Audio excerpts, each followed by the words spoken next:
Because we share. Because we share. All right. Everybody has probably heard us talk about integrity before. We've talked about it in the bucket. It's the subject in many other sessions. Ed alluded to security integrity APARs. So this is a theme that's been discussed at Share before. Most of you are familiar with it. But there's also a rule that you need to hear something 7 times before it really sticks with you. So we're going to talk about it again. And the other rule is that the only sure thing is change. And there have been some changes, small but important ones. So most of you are probably familiar with IBM's Statement of Integrity. And this is a fantastic value attribute of our platform for the z/OS operating system. Because at the time this was happening, back in the 70s, it was not a guarantee that vendors would fix problems that opened up an integrity hole. So for IBM, with some intense dialogue with customers, to come out and say in writing, to commit that they would fix any problem that was reported to them that resulted in an integrity exposure was fairly unique. This was not common. And this has stood for over 3 decades. It shows IBM's confidence and commitment to the z/OS operating system. And in fairness to diversity, some other operating systems like ZVM also have an integrity statement, but I'm all about MVS. So we're going to talk about the z/OS Statement of Integrity. Sam? Yep. 4 decades. 4 decades. Math, not my forte. But something has changed recently. So you can go out and you can look at this, and there's a very long URL, or you could just Google the document name, and you get a nice PDF. And we have talked about this in the bucket before. But what's changed? I mean, we've covered this before. Why am I bringing it back up? Well, they've revised it, and they now add to the Statement of Integrity that this is for releases that have not reached their announced end of support dates. Now, that wasn't there before, and it might seem obvious that you don't want to run unsupported software. But sometimes you find yourself in a wrestling match with the business because things are not moving very quickly. So adhering to proven practices like not running unsupported software becomes a bone of contention. This is IBM putting a stake in the ground and saying they are going to continue to do this, but only on releases. They're only committed to do it on releases that are in support. And this gives you another consideration to put in front of your management team, in front of planners, in front of the business, when they're looking at potential action plans going forward, like, oh, well, couldn't we just put that off for another year?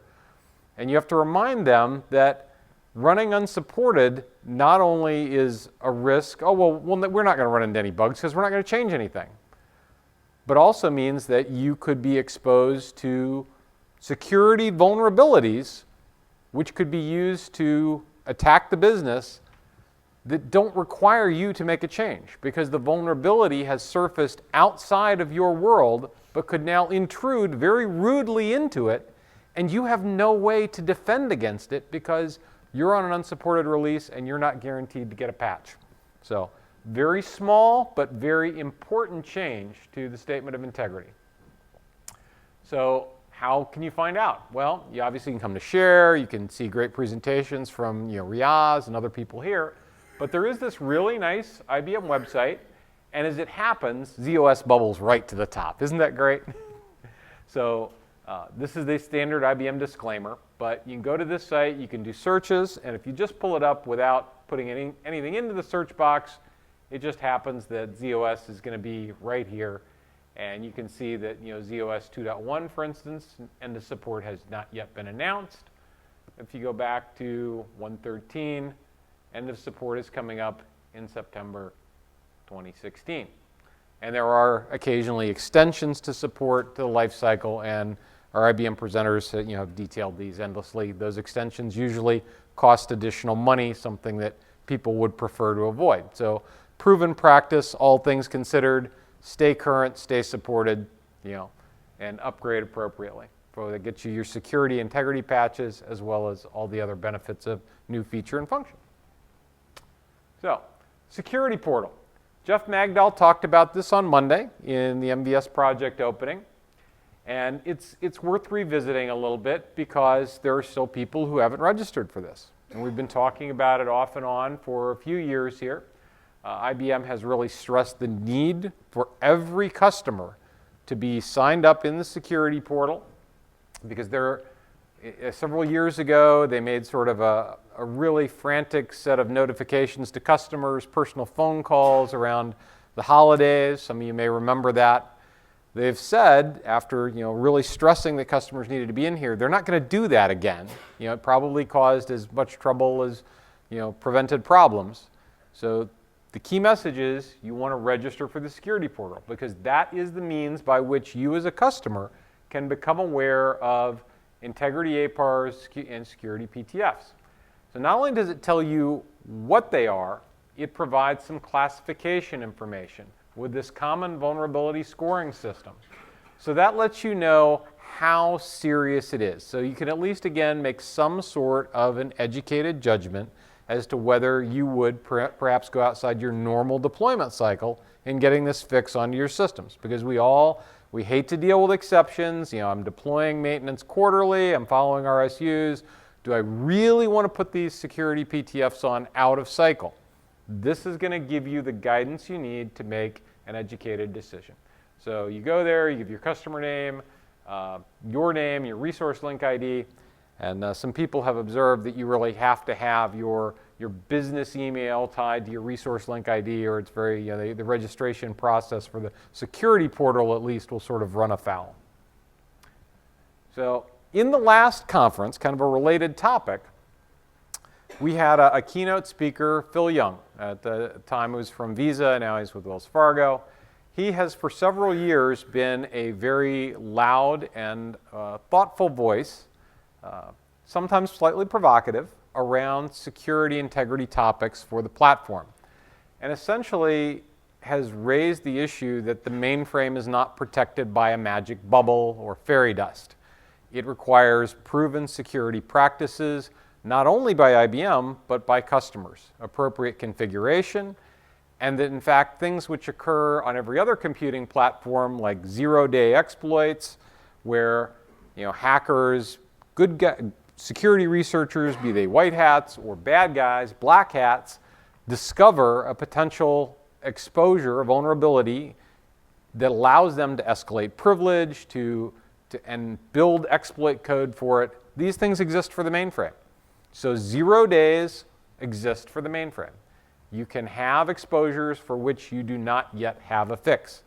And in the best of all possible worlds, they're discovered by customers or white hat security researchers. They're reported to IBM. Fixes are created before they're ever out in the wild.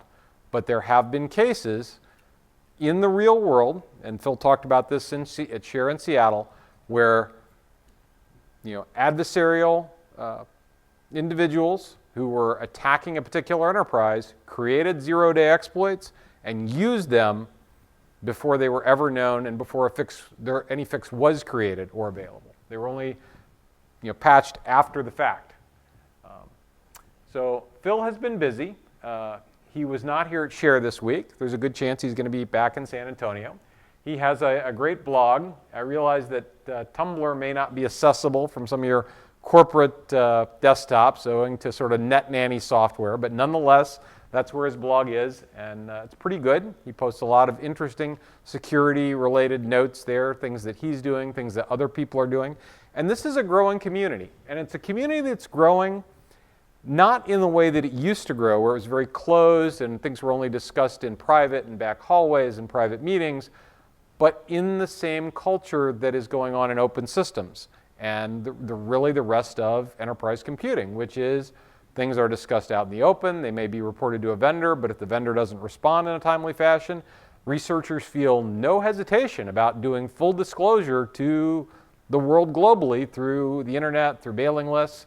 and they generally create proof of concept exploit code to prove that what they're asserting is true.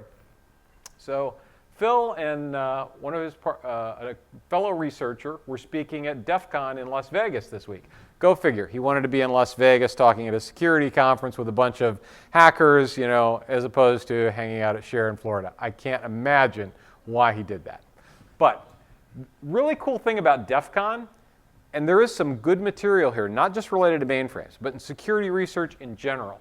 They take all of their proceedings, almost all of it's videoed, they put it all out for free, no authentication, defcon.org. The videos actually go out on media.defcon.org, so you'll be able to see his talk. The slides are already posted in a couple of places. The tools that he and the fellow hacker, and his sort of hacker name is Soldier of Fortran. His partner's name, who's been working with him on this research, is Big Endian Smalls. And they created some new exploits in shellcode, some new tools, and they've released them on GitHub, which is a very popular open source platform for sharing code. And you think, well, what could they have created? So Nmap is a common open source tool. It's been around for decades. I won't say how many, math not being my forte again. But they created enhancements to that to identify typical mainframe services like 3270. Phil runs scans for mainframes that are sitting out on the internet. And this is a common tool used by penetration testers. People, Mark Wilson speaks here at Share, does penetration testing on mainframe. People who, at the request of an enterprise, try to breach a system to verify that the controls and defenses are appropriately secure. They created some NJE exploits. So what Ed talked about with the new security, PTFs for JES probably would be timely to make sure that those are applied to your system, given that tools to reveal some of these problems might already be in existence out in the public and available to the team that might come in to test your mainframe or to adversaries who might actually wish to gain entry to your enterprise illicitly.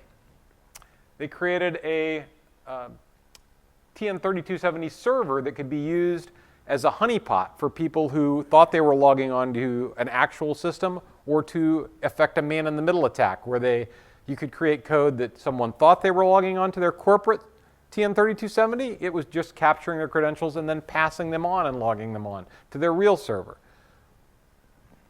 We can no longer rely on security by obscurity or the myth that the mainframe is protected by a magic bubble. In some ways, they're saying things that are true. I mean, they're saying the emperor has no clothes.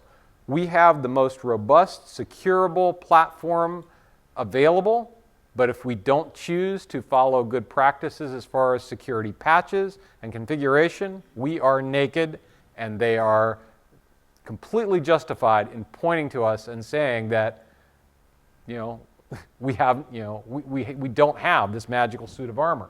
We have to do our part. So the talks from his last, slides from his last talk are out on SlideShare. There was a very thoughtful blog by Mike Rogers from Attachmate that talks about sort of this current state of the security community, black hats, white hats, links to a number of these resources. Highly recommend it. And the links will be in the slides when they go up, or you could find these with Google pretty easily. But things are happening, and I advise you to stay tuned to this space. So he has created a new mailing list for mainframe penetration testing.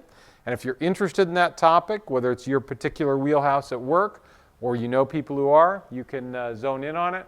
Ironically, you get a security warning for most modern browsers because there's a little certificate problem on that site. So you have to override the safety and security controls in order to subscribe to the list. And I've already given Phil just a little bit of a ribbing about this, but it is something that you may want to follow. Probably a good place to stay in tune with the latest updates to these kinds of tools and developments, so you as a defender at least are positioned to protect your enterprise.